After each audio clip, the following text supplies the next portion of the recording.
दोस्तों नमस्कार, स्वागत है आपका यूट्यूब चैनल एबीटेक में।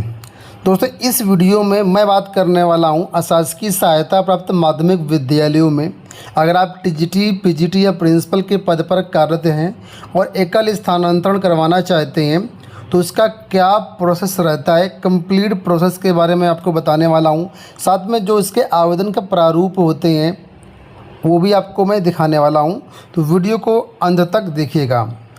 आप लोग जानते हैं कि 2020 में एक शासनादेश आया था जिसके तहत एडेड माध्यमिक विद्यालयों में जो ट्रांसफ़र की प्रक्रिया उसको ऑनलाइन कर दिया गया है। 2021 में इसके लिए आवेदन भी लिए गए, हालांकि मामला कोर्ट चला गया तो कोर्ट में विलम्ब हो गया और उसका फाइनली कोर्ट से निस्तारण होने के बाद ऑनलाइन ट्रांसफ़र ऑफलाइन रूप से करवाए गए 2023 में। इसके साथ ही ऑफलाइन प्रक्रिया बंद होने के बाद भी करीब 800 से ज़्यादा ऑफलाइन ट्रांसफ़र यानी एकल स्थानांतरण भी हुए। तो बहुत सारे शिक्षक एकल स्थानांतरण के बारे में जानना चाहते हैं कि प्रक्रिया क्या है, कैसे होती है, तो इस वीडियो के माध्यम से मैं आपको बताना चाहता हूँ। देखिए, सरकार ने ऑनलाइन ट्रांसफ़र प्रक्रिया शुरू की है, लेकिन विशेष परिस्थितियों में ऑफलाइन ट्रांसफ़र भी हो रहे हैं। तो अगर आप करवा सकते हैं तो आप इस वीडियो को देखिएगा, सारी चीज़ें मैं इस वीडियो में क्लियर कर दूंगा। तो चलिए वीडियो को शुरू करते हैं। बस आपसे गुजारिश ये रहेगी कि आप वीडियो को बढ़ा करके मत देखिएगा, नहीं तो फिर सारी चीज़ें क्लियर नहीं होंगी। देखिए, सबसे पहले यहाँ पर जब प्रोसेस की शुरुआत होती है ऑफलाइन ट्रांसफ़र में, एकल स्थानांतरण में, तो आपको खुद से एक विद्यालय ढूंढना होता है जहाँ पर आप ट्रांसफ़र लेना चाहते हैं। ठीक है, तो सपोज करो आपने विद्यालय पता लगा लिया, तो उस विद्यालय में आपको फिर ये देखना है कि हाँ आपके विषय की, आपके कैटेगरी की वहाँ पर सीट रिक्त है या नहीं है। अगर वहाँ पर आपके विषय की, आपके कैटेगरी की सीट रिक्त है तो फिर आपको वहाँ से एनओसी लेनी पड़ती है। एनओसी या नो ऑब्जेक्शन सर्टिफिकेट, ठीक है, जिसको अनापत्ति प्रमाण पत्र बोलते हैं। ये आपको उस विद्यालय से पहले लेना है जहाँ पर आप जाना चाहते हैं। लेकिन ये अनापत्ति प्रमाण पत्र लेने से पहले अपने कॉलेज में भी आपको बात कर लेना है, अपने मैनेजर से बात कर लेना है कि यहाँ से आपको अनापत्ति प्रमाण पत्र मिलेगा या नहीं मिलेगा, क्योंकि ये एनओसी तभी काम आएगी जब आपको अपने खुद विद्यालय से अनापत्ति प्रमाण पत्र मिलेगा। क्योंकि जहाँ से आपको जाना है और जहाँ जाना है दोनों तरफ की एनओसी चाहिए होती है। तो पहले आपको ये कन्फर्मेशन ले लेना, उसके बाद ही आपको एनओसी लेना है। ठीक है, एनओसी लेने के साथ साथ कुछ और भी प्रमाण पत्र होते हैं, वो भी लेना ज़रूरी होता है। तो मैं आपको दिखाता हूँ कौन कौन से प्रमाण पत्र आपको उस विद्यालय से लेना है जहाँ आप जाना चाहते हैं, और जहाँ से ट्रांसफ़र ले रहे हैं वहाँ से कौन कौन से प्रमाण पत्र लगेंगे। आपके स्क्रीन पर ये डॉक्यूमेंट्स की लिस्ट आ चुकी है। जिस विद्यालय में आपको ट्रांसफ़र लेना है वहाँ के प्रमाण पत्र देखिए। सबसे पहले तो एनओसी लेनी होती है प्रबंधक से कि आप हमारे विद्यालय में आ सकते हैं, हमें कोई आपत्ति नहीं है, इस विषय का पद जो है रिक्त है। जहाँ और इसके साथ ही एक प्रस्ताव भी पास होता है, जो भी वहाँ का मैनेजमेंट कमेटी है वो लोग एक प्रस्ताव पास करते हैं कि हाँ ये आना चाहते हैं इस पद के सापेक्ष में। ठीक है, तो वो प्रस्ताव भी आपको ले लेना है। तो ये दो चीज़ें आपकी हो गई। कई जगह मैंने देखा है प्रस्ताव नहीं देते हैं, कल एनओसी दे देते हैं, तो उससे भी काम चल सकता है। एक बार बात कर लीजिएगा आप। ठीक है, इसके बाद जिस पद में आप जा रहे हैं, यानी जिस विद्यालय में जा रहे हैं, अभी केवल मैं उस साइड की बात कर रहा हूँ जहाँ आपको जाना है। ठीक है, तो जिस पद के सापेक्ष में आप जा रहे हैं वो पद अधियाचित हो गया है या विज्ञापित हो चुका है, उस केस में आपको अपनी सेफ्टी के लिए एक प्रमाण पत्र लेना होता है, अधियाचन ना दिए जाने का प्रमाण पत्र। यानी वहाँ के मैनेजर आपको एक प्रमाण पत्र देंगे जिसमें वो बताएंगे कि ये जो पद जिसमें आप आना चाहते हैं ये पद ना तो अधियाचित है और ना ही विज्ञापित है। यानी चयन बोर्ड को भर्ती किए जाने संबंधित ये जो प्रस्ताव है अधियाचन में भेजा नहीं गया है। बहुत से ऐसे शिक्षक होते हैं जो अधियाचित पद में ट्रांसफ़र ले लेते हैं, तो आप अधियाचित पद में ट्रांसफ़र ले सकते हैं, लेकिन फिर उस अधियाचन को कैंसिल कराना पड़ता है जिला विद्यालय निरीक्षक के द्वारा और चयन बोर्ड के द्वारा। तो आप ये सुनिश्चित कर लेना कि अगर अध्याचन चला गया तो आपको कैंसिल करवाना पड़ेगा, और अगर कैंसिल नहीं होता तो बाद में फिर आपके पास समस्या आ सकती है। तो कोशिश ये करना कि अगर पद अध्याचित ना हो तो ज़्यादा अच्छा है। किसी कारण से अध्याचित हो चुका है तो विज्ञापित बिल्कुल भी नहीं होना चाहिए। ऐसे केस में आपका जो ट्रांसफ़र है वो होगा नहीं, आपकी पूरी प्रक्रिया बेकार चली जाएगी। ठीक है। तीसरा प्रमाण पत्र होता है सगे संबंधी ना होने का प्रमाण पत्र। जिस विद्यालय में आप जा रहे हैं वहाँ के मैनेजर ये आपको प्रमाण पत्र देंगे कि आप इनके सगे संबंधी नहीं हैं। ठीक है। ये सभी प्रमाण पत्र मेरे पास अवेलेबल हैं। अगर आप इनको डाउनलोड करना चाहते हैं तो मैं वीडियो के लास्ट में आपको बता दूंगा कैसे आपको डाउनलोड करना है। ठीक है। सारे प्रमाण पत्र जो भी मैं आपको दिखा रहा हूँ सब मिल जाएंगे। इसके बाद चौथा होता है प्रमाण पत्र टीजीटी और पीजीटी के पदों का विवरण संबंधी। ठीक है।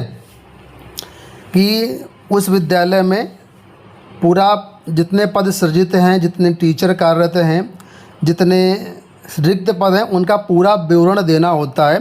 साथ में छात्र संख्या भी देनी होती है कि किस कक्षा में कितने सेक्शन चलते हैं, कितने बच्चे हैं, छात्रों की संख्या के आधार पर ही ट्रांसफ़र किए जाते हैं। तो वहाँ के प्रिंसिपल या मैनेजर आपको छात्र संख्या संबंधी एक जो है प्रमाण पत्र देंगे। यहाँ पर मैं उस चीज़ को लिखना भूल गया, यहाँ पर होता है। ठीक है। तो ये 5 डॉक्यूमेंट्स हो गए आपके पास, 5-6 डॉक्यूमेंट्स जो आपको लेने हैं उस साइड से जहाँ पर आप ट्रांसफ़र हो रहे हैं। अच्छा, एक डॉक्यूमेंट्स यहाँ पर और होता है, वो होता है विद्यालय कब अनुदान सूची में आया उसका संबंधी एक प्रमाण पत्र होता है कि ये हमारा विद्यालय हाई स्कूल और इंटर को कब कब अनुदान सूची में शामिल किया गया, तो वो भी एक प्रारूप होता है, तो उसको भी आप लोग ले सकते हैं। ठीक है। अब यहाँ पर आपको जो लिस्ट दिख रही होगी ये वो लिस्ट है जिस विद्यालय में आप कार्यरत हैं और जहाँ से आप ट्रांसफ़र लेना चाह रहे हैं। ठीक है। तो वहाँ के कौन कौन से प्रमाण पत्र लगते हैं। सबसे पहले तो एनओसी अनापत्ति प्रमाण पत्र यहाँ का भी लगेगा और प्रस्ताव भी लगेगा। हालांकि बिना प्रस्ताव के भी इधर से काम चल जाता है। मैंने देखे हैं कई सारे जो शिक्षक हैं वो बिना प्रस्ताव के भी ट्रांसफ़र करवाते हैं। तो अनापत्ति प्रमाण पत्र ज़रूरी है। दूसरा, आप गवर्नमेंट जॉब में हैं, आप अगर उस विद्यालय में मतलब परमानेंट रूप से कार्यरत हैं या आपका परिवीक्षा काल चल रहा है, उस केस में आपको एक प्रमाण पत्र देना होता है कि अगर आपका परिवीक्षा काल है तो परिवीक्षा काल संबंधी प्रमाण पत्र होता है, और अगर आपकी नियुक्ति स्थायी हो चुकी है तो स्थायी संबंधी प्रमाण पत्र होता है। बहुत से शिक्षक पूछते हैं कि क्या जिनका भी प्रोबेशन पीरियड परिवीक्षा काल कंप्लीट नहीं हुआ है तो वो यहाँ पर ट्रांसफ़र करवा सकते हैं। तो पहले ऐसा नियम नहीं था मुझे लगता है, लेकिन अब वर्तमान में ऐसा नियम है। अगर आपका परिवीक्षा काल चल रहा है तो भी आप ट्रांसफ़र करवा सकते हैं। और ऐसे केस में जो है जितना सर्विस आपका यहाँ पर हुआ है और जो आगे की सर्विस होगी जिस विद्यालय में आप जाएंगे, दोनों कंबाइंड रूप से आपका परिवीक्षा काल जो है जोड़ा जाएगा। मतलब आपका जो परिवीक्षा काल है ब्रेक नहीं होगा, मतलब ये है। तो ये भी प्रमाण पत्र आपको लेना होता है। इसके साथ साथ चरित्र प्रमाण पत्र भी आपको लेना होता है। ठीक है। अब जहाँ पर कार्यरत है उस विद्यालय से। इसके अलावा आपके ऊपर कोई अनुशासनात्मक कार्रवाई तो नहीं हुई है, उससे संबंधी कोई प्रमाण पत्र बनता है। ठीक है। ये प्रमाण पत्र भी आपको लेना होता है अपने विद्यालय से। इसके साथ आपका कार्य कैसा है, आपका व्यवहार कैसा, इससे संबंधी एक प्रमाण पत्र बनता है जो कि आपके विद्यालय से ही बनेंगे। तो ये भी प्रमाण पत्र आपको जो है लेने होते हैं। तो ये सारे प्रमाण पत्र आपको अपने विद्यालय की तरफ से लेने हैं। ठीक है। जिस भी विद्यालय में आप कार्यरत हैं, जहाँ जा रहे हैं, वहाँ पर ऑलरेडी टीचर ट्रांसफ़र करवा चुके होते हैं, तो उनकी जो फाइल है विद्यालय में रखी जाती है, पूरा प्रारूप वहाँ पर अवेलेबल होती है। तो वहाँ से वो लोग देख करके आपको जो भी डॉक्यूमेंट्स हैं, जो प्रारूप है प्रमाण पत्र, वो आपको दे देंगे। ठीक है। एक बार प्रोसेस शुरू हो जाता है तो सारा काम हो जाता है। प्रोसेस शुरू करने से पहले हमें लगता है कैसे होगा क्या होगा, लेकिन ये आराम से हो जाते हैं, इसमें कोई दिक्कत नहीं होती है। अब देखिए जितने डॉक्यूमेंट्स होते हैं उसके साथ साथ कुछ अन्य डॉक्यूमेंट्स आपको अटैच करने होते हैं फाइलों में। अभी मैं आपको ये भी बताऊंगा कितनी फ़ाइलें आपको तैयार करनी होती हैं। तो यहाँ पर कुछ अन्य कागजात मैंने लिखे हैं। यहाँ पर जो भी आपके ऊपर लागू होता है वो डॉक्यूमेंट्स आपको जो है अटैच करना है फाइल में। जैसा कि सभी शैक्षिक प्रमाण पत्र और अंक पत्र, हाई स्कूल से लेकर के inter, BSc, BEd, PG, PhD जो भी आपके पास है वो सभी आपको लगाने होते हैं। अगर कोई प्रमाण पत्र आपने जॉब के दौरान अर्जित किया है योग्यता, तो उससे संबंधित एनओसी और अंक पत्र से प्रमाण पत्र जो भी है। जैसे सपोज करो आप टीजीटी में कार्यरत हैं और आपके पास बीए और बीएड था क्वालिफ़िकेशन, लेकिन जॉब के दौरान आपने एमए वगैरह भी किया हुआ है, तो एमए करने से पहले आपने अपने मैनेजर से एनओसी लिया होगा, तो वो एनओसी और जो एमए का आपका अंक पत्र प्रमाण पत्र वो भी आपको वहाँ पर लगाना होगा। ठीक है। इसके अलावा ये भी कई बार ज़रूरत पड़ती है इसकी भी, आपके द्वारा जो भी विषय पढ़ाया जाता है तो पिछले सत्र में उस विषय का क्या रिजल्ट रहा, आपके कितने छात्र वहाँ पर उत्तीर्ण हुए, तो ये भी लगाना होता है। ठीक है। तो इसको लगाने थोड़ा सा इम्पैक्ट अलग होता है, आप लगा भी सकते हैं, नहीं भी लगा सकते हैं। कई बार देखा है मैंने कि ये नहीं लगाया जाता है, इसके बिना भी काम हो जाता है, इसके बिना भी काम हो जाता है। इसीलिए मैंने यहाँ पर अन्य कागजात की श्रेणी में रखा इनको। अगर आपके पास अवेलेबल हैं, ठीक है, तो इसको आप लगा सकते हैं। अगर आपको कोई अध्यापक पुरस्कार मिला है, जैसे राज्य स्तर का कोई प्रमाण पत्र मिला है, राज्य अध्यापक पुरस्कार मिला है या राष्ट्रीय अध्यापक पुरस्कार आपको मिला है, उससे संबंधित जो भी प्रमाण पत्र आप उसको भी साथ में लगा सकते हैं। इसके अलावा एक मेन इंपॉर्टेंट डॉक्यूमेंट ये आपके पास नीचे है। अगर आपके हस्बैंड या आपकी वाइफ जो भी आपके केस में लागू होता है वो गवर्नमेंट जॉब में है, यानी टीचर हैं एडेड में या जीआईसी में या कहीं पर भी, तो ये आपको लगाना होता है, क्योंकि इससे आपको थोड़ा सा बेनिफिट मिल जाता है। तो इससे ट्रांसफ़र की प्रक्रिया थोड़ा सा आसान हो जाती है, तो आप इसको लगा सकते हैं अगर आपके केस में लागू होता है। तो नहीं लागू होता तो कोई बात नहीं। तो जो भी मैंने यहाँ पर डॉक्यूमेंट्स लिखे हैं, अगर आपके केस में लागू होते हैं तो ही आपको यहाँ पर अटैच करना है। इसके साथ ही जो इम्पोर्टेंट चीज़ ये है कि जो आपकी सर्विस बुक होती है उसको आपको अपडेट करवा लेना है अपने विद्यालय से। ठीक है। अपडेटेड जो सर्विस बुक है उसकी फ़ोटोकॉपी आपको लगानी होती है, उसमें जो चरित्र वाला सेक्शन होता है उसका भी वहाँ पर फ़ोटोकॉपी लगानी होती है। और जो भी डॉक्यूमेंट्स लगेंगे, ठीक है, सर्विस बुक वगैरह, ये आपके प्रिंसिपल द्वारा वेरीफाइड होनी चाहिए, सत्यापित होनी चाहिए। ठीक है।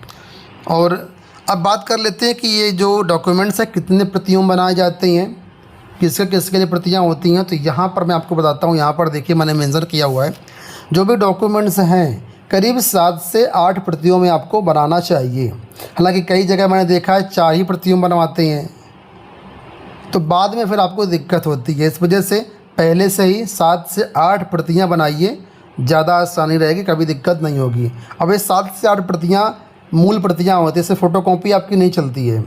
जितने भी डॉक्यूमेंट्स लगेंगे वो सारे ओरिजिनल डॉक्यूमेंट्स लगेंगे। जैसे सपोज करो आप एनओसी लगा रहे हैं, ठीक है, तो एनओसी की मूल प्रति आपको सब में लगानी है। अब आप कहेंगे एनओसी क्या 7 प्रतियों में बनवाएं, तो अगर 7 प्रतियों में संभव नहीं है तो आपके पास जो भी एनओसी है वो 1 प्रति में हो, उसके बाद उस एनओसी की फ़ोटो कॉपी करवा करके उसको प्रिंसिपल या मैनेजर से उसको वेरीफाइड करवा लीजिए। साइन ओरिजिनल होने चाहिए, उसमें साइन फ़ोटोकॉपी वाले नहीं चलेंगे। ठीक है। और जो भी डॉक्यूमेंट्स मैंने आपको बताए थे वो सारे ओरिजिनल डॉक्यूमेंट्स लगते हैं। अगर ओरिजिनल डॉक्यूमेंट संभव नहीं है तो सत्यापित ज़रूर होना चाहिए आपके प्रिंसिपल या मैनेजर से। ठीक है। तो यहाँ पर देखिए, पहला जो एक प्रति बनेगी वो आपकी स्वयं के लिए होगी। ठीक है, जो आप हमेशा अपने पास रिकॉर्ड में रखेंगे, एक प्रति ये हो गई। दूसरी प्रति आपकी विद्यालय में रखी जाती है, हमेशा रखी रहेगी प्रति, तो वो हो गई। तीसरी प्रति डीआरओएस ऑफिस में हमेशा रखी रहती है, वो प्रति हो गई। चौथी प्रति जो है वो मंडलीय संयुक्त शिक्षा निदेशकों के ऑफिस में जो होती है वो रखी जाती है।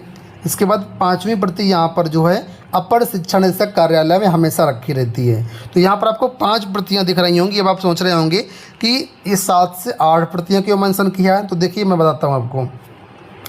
ये पहला स्वयं वाली प्रति और अपर शिक्षा निदेशक वाली प्रति, ये प्रति आपकी एक ही एक लगती है, लेकिन ये जो बीच की 3 प्रतियाँ ये आपको डबल डबल लगेंगी, क्योंकि जिस विद्यालय से आपको जाना है उस विद्यालय में आपकी एक प्रति जमा हो जाएगी, और जहाँ जाएंगे ट्रांसफ़र लेकर के वहाँ तो विद्यालय होगा, वहाँ भी एक प्रति लगेगी।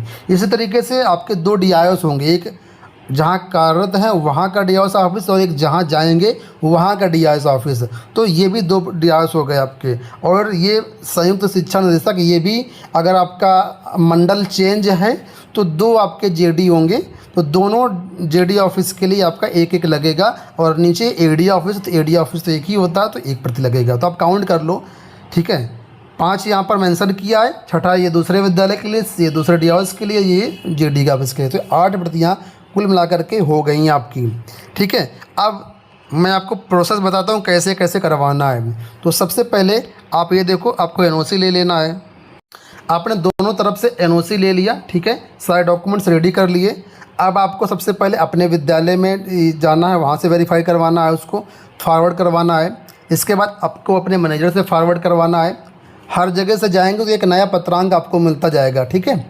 इसके बाद आपके जो मैनेजर होंगे वो फॉरवर्ड करेंगे आपके जहाँ पर कार्यरत हैं वहाँ पर डीआईएस ऑफिस के लिए, वहाँ पर आपकी फ़ाइल जाएगी, वहाँ पर डीआईएस वेरीफाई करेंगे। उसके बाद वो जब उसको अप्रूव कर देंगे, संस्तुत कर देंगे, तो वो फिर एक नया पत्रांक देंगे, एक नया लेटर आपको बनाएंगे और वो भेजेंगे जेडी ऑफिस के लिए। आपका जो जेडी ऑफिस है जहाँ पर आप कार्यरत हैं वहाँ का, वो जेडी ऑफिस के लिए भेजेंगे। वहाँ पर सारी चीज़ें चेक होंगी, वेरीफाई होंगी। उसके बाद जब वो अप्रूव कर देंगे तो वो फिर अगर सेम मंडल है तो जिस विद्यालय में आपको जाना है, ठीक है, वहाँ का जो डीआईएस ऑफिस होगा वहाँ के डीआईएस के लिए फ़ाइल भेज देंगे। वहाँ के डीआईएस वेरीफाई करेंगे जिस विद्यालय में आप जा रहे हैं वहाँ पर वास्तव में सीट है या नहीं है, वो उसको वेरीफाई करेंगे। फिर वो डीआईएस जो है आपके मैनेजर को भेज देंगे, जहाँ पर ट्रांसफ़र लेने जा रहे हैं वहाँ के मैनेजर को भेजेंगे, और फिर वहाँ के मैनेजर के बाद वहाँ के प्रिंसिपल को जाएगी। मतलब जाते हुए जहाँ पर आप कार्यरत हैं वहाँ पर फाइल चढ़ते हुए क्रम में जाएगी जेडी ऑफिस तक। इसके बाद जेडी ऑफिस के बाद फिर फाइल उतरते हुए क्रम में आएगी, जेडी के बाद डीआईएस, फिर मैनेजर, फिर प्रिंसिपल। जब प्रिंसिपल से वेरीफाइड हो गया तो फिर फाइल आपको जो मिल जाएगी, फिर आपको जेडी ऑफिस ले जाना है। जेडी ऑफिस से जब सारा कुछ वेरीफाई हो जाएगा दोनों तरफ का कि हाँ आप यहाँ से ट्रांसफ़र लेना चाह रहे हैं, यहाँ जाना चाह रहे हैं, सब कुछ ओके है, तब वो फाइल आपको जो है अपर शिक्षा निदेशक के पास भेजेंगे, एडी ऑफिस के लिए भेजेंगे, ठीक है।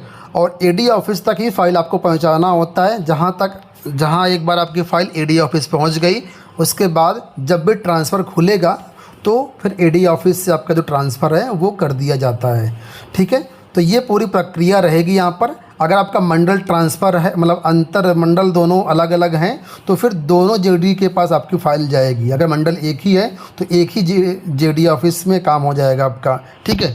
तो ये बातें हो गई। अब ये जो प्रारूप मैंने आपको दिखाए थे, प्रारूप डाउनलोड कहाँ से करेंगे, तो देखिए ट्रांसफ़र जब करवाते हैं तो ये आपका आवेदन पत्र होता है। इसी आवेदन पत्र को आपको भर करके इसके साथ सारे डॉक्यूमेंट्स अटैच करके जो है आपको फ़ाइल आगे बढ़ानी होती है, और 7 से 8 प्रतियों में ही आपका ट्रांसफ़र ये फ़ाइल जो है बनती है, जैसा कि मैंने आपको बताया। और यहाँ पर देखेंगे तो नीचे ये देखिए ये कॉलम होता है जहाँ पर सभी अधिकारी जो है दस्तखत करते हैं।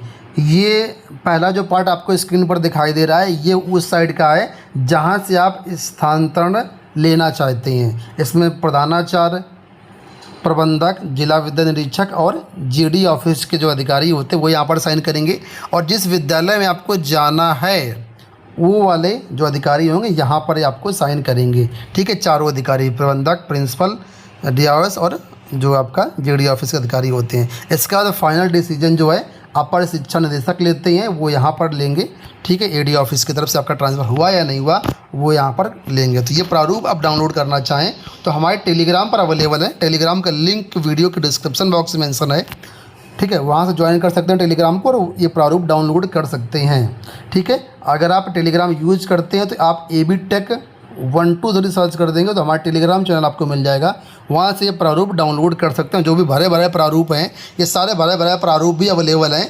कॉपीराइट की वजह से मैं आपको यहाँ प्रारूप दिखा नहीं सकता हूँ, लेकिन हाँ ट्रांसफ़र संबंधित सारे प्रारूप जो हैं, जितने प्रारूप मैंने आपको दिखाए थे वो टेलीग्राम पर हमारे अवेलेबल हैं, तो टेलीग्राम ज्वाइन करके आप उसको डाउनलोड कर सकते हैं। उम्मीद करता हूँ वीडियो पसंद आया होगा। अगर आपको ये वीडियो पसंद आया है, आपकी वीडियो के लिए हेल्पफुल रहा है आपका, तो इस वीडियो को लाइक और शेयर ज़रूर कर दीजिएगा। और हाँ, चैनल सब्सक्राइब ना किया हो तो चैनल को भी सब्सक्राइब कर लेना। जब भी ट्रांसफ़र खुलेंगे, जब भी कोई अपडेट आएगी तो चैनल के माध्यम से हम आपको सारी अपडेट दे देंगे। धन्यवाद।